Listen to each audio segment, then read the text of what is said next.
नमस्कार दोस्तों, आप सभी का स्वागत है हमारे इस पावन कथा में।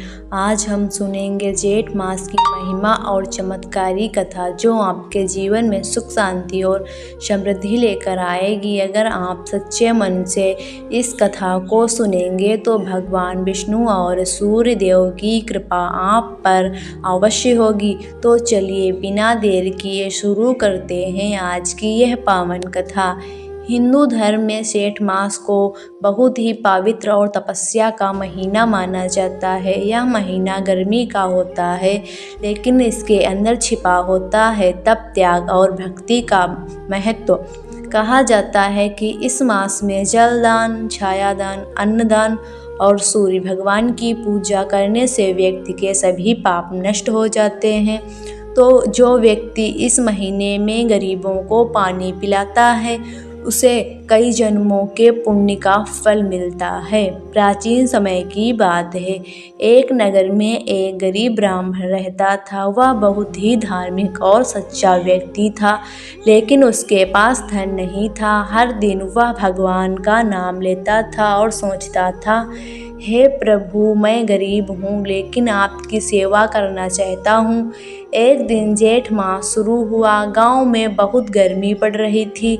लोग पानी के लिए तरस रहे थे। ब्राह्मण ने सोचा, मेरे पास धन नहीं है, लेकिन मैं लोगों को पानी तो पिला सकता हूँ।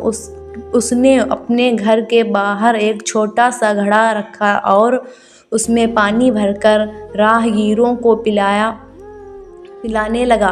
धीरे धीरे लोग आने लगे, कोई किसान, कोई मजदूर, कोई यात्री, सबको वह प्रेम से पानी पिलाता। एक दिन एक बूढ़ा साधु वहाँ आया। वह बहुत प्यासा था। ब्राह्मण ने तुरंत उसे पानी पिलाया और आदर सम्मान से बैठाया। साधु ने पूछा, तुम इतना सेवा क्यों करते हो? ब्राह्मण बोला, मेरे पास देने को कुछ नहीं है, इसलिए मैं पानी पिलाकर भगवान की सेवा करता हूँ। साधु मुस्कुराए और बोले, तुम्हारी भक्ति से मैं प्रसन्न हूँ। वह साधु कोई और नहीं था बल्कि स्वयं भगवान विष्णु थे। भगवान ने कहा, मांगो, क्या वरदान चाहिए? ब्राह्मण बोला, प्रभु, मुझे धन नहीं चाहिए, बस आपकी भक्ति बनी रहे। भगवान विष्णु प्रसन्न हो गए और बोले, तुम्हारे घर कभी अन्न और धन की कमी नहीं होगी। इसके बाद धीरे धीरे ब्राह्मण का जीवन बदल गया। उसके घर में सुख समृद्धि आने लगी, लेकिन उसने सेवा कभी नहीं छोड़ी। एक बार एक धनी व्यापारी था। उसके पास सब कुछ था, लेकिन वह बहुत कंजूस था। जेठ मास में कभी भी किसी को पानी नहीं देता था। एक दिन उसे बहुत प्यास लगी और वह जंगल में भटक गया। कहीं पानी नहीं मिला। तभी उसे एक साधु मिले। साधु ने उसे पानी दिया और कहा, जो दूसरों को पानी नहीं देता है, उसे भी कभी पानी नहीं मिलता है। व्यापारी को अपनी गलती का एहसास हुआ। वह घर लौटा और जेठ मास में प्याऊ बनवाया, गरीबों को जल पिलाया, दान किया। कुछ ही समय में उसका जीवन सुखी हो गया। जेठ मास की सुबह जल्दी उठकर स्नान करें, सूर्य भगवान को जल अर्पित करें, ओम सूर्याय नमः मंत्र जाप करें, फिर जल का दान करें, छाता, जूते, वस्त्र दान करें, गरीबों को भोजन कराएं। इस कथा से हमें यही सीख मिलती है, सच्ची भक्ति से धन से नहीं, भगवान से होती है। सेवा सबसे बड़ा धर्म है। जेठ मास में किया गया छोटा सा दान बड़ा फल देता है। प्राचीन समय में एक बहुत ही प्रतापी राजा था।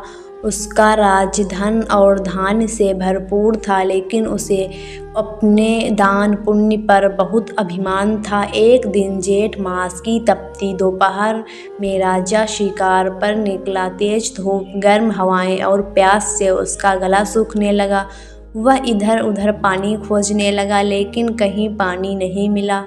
तभी उसे एक बूढ़ा साधु दिखाई दिया, जो एक पेड़ के नीचे बैठा था और उसके पास एक छोटा सा लोटा जल का घड़ा था। राजा ने घमंड से कहा, साधु, मुझे पानी दो, मैं इस राज का राजा हूँ। साधु ने शांत स्वर में कहा, राजन, पानी तो मिलेगा, लेकिन पहले एक बात बताओ, क्या तुमने कभी प्यासे को पानी पिलाया है? राजा थोड़ा चुप हो गया।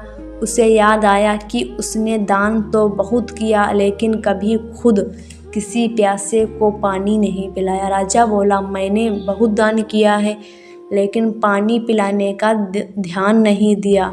साधु बोले, राजन, ज्येष्ठ मास सबसे बड़ा दान है। जल का होता है जिससे पानी को दिया है उस सबसे बड़ा पुण्य कमाया। राजा को अपनी गलती का एहसास हुआ। वह विनम्र होकर बोला, मुझे क्षमा कीजिए। साधु ने उसे पानी पिलाया। जैसे ही राजा ने पानी पिया उसे एक अद्भुत शांति महसूस हुई। तभी वह साधु अपने असली रूप में प्रकट हुए। वे स्वयं भगवान सूर्यदेव थे। सूर्यदेव बोले, राजन, आज तुम्हें समझ आ गया कि असली पुण्य क्या होता है। आज तुम अपने राज्य में जल सेवा का कार्य शुरू करो। राजा तुरंत आदेश दिया, हर गांव में प्याऊ बनवाए जाएं, यात्रियों के लिए पानी की व्यवस्था हो, गरीबों को जल और भोजन दिया जाए। कुछ समय बाद उसका राज्य और भी सुखी समृद्धि हो गया। एक गांव में एक बहुत ही गरीब स्त्री रहती थी। उसके पास खाने के लिए मुश्किल से भोजन होता था, लेकिन वह बहुत श्रद्धालु थी और हर जेठ मास की भगवान की पूजा करती थी। एक दिन उसने सोचा, मेरे पास दान करने के लिए कुछ नहीं है, मैं क्या करूं? फिर उसने एक छोटा सा मिट्टी का घड़ा लिया। उसने पानी से भरा और घर के बाहर रख दिया। वह हर रोज़ आने जाने वाले को प्रेम से पानी पिलाने लगी। एक दिन एक थका हुआ यात्री वहां आया और बहुत प्यासा था। स्त्री ने उसे पानी पिलाया और थोड़ा सा गुड़ दिया। यात्री बहुत प्रसन्न हुआ और बोला, तुम्हारी सेवा से मैं बहुत प्रसन्न हूँ। वह कोई साधारण व्यक्ति नहीं था, वह स्वयं भगवान विष्णु थे। भगवान बोले, तुम्हारे पास धन नहीं है लेकिन तुम्हारी भावना सबसे बड़ी है। इसके बाद उस स्त्री के घर में धीरे धीरे सुख आने लगा। उसे कभी भोजन की कमी नहीं रही। दोस्तों, इन सभी कथाओं से हमें यह बहुत बड़ा संदेश मिलता है। जेठ मास में पानी पिलाना सबसे बड़ा धर्म है। किसी की प्यास बुझाना सबसे बड़ा पुण्य है। भगवान को बड़े दान नहीं देने चाहिए, उन्हें चाहिए सच्चा मन और सेवा भावना। अगर आप रोज़ एक व्यक्ति को आपको भी पानी पिलाते हैं तो समझिए आपने भगवान की सेवा कर ली है। अगर आप जेठ मास में छोटे छोटे उपाय करते हैं तो आपके जीवन में चमत्कार हो सकते हैं। रोज़ सुबह सूर्य को जल अर्पित करें, घर के बाहर पानी का घड़ा रखें, पक्षियों के लिए पानी रखें, गरीबों को ठंडा पानी व शरबत पिलाएं। इन उपायों से धन की समृद्धि होती है, घर में सुख शांति आती है और पापों का नाश होता है।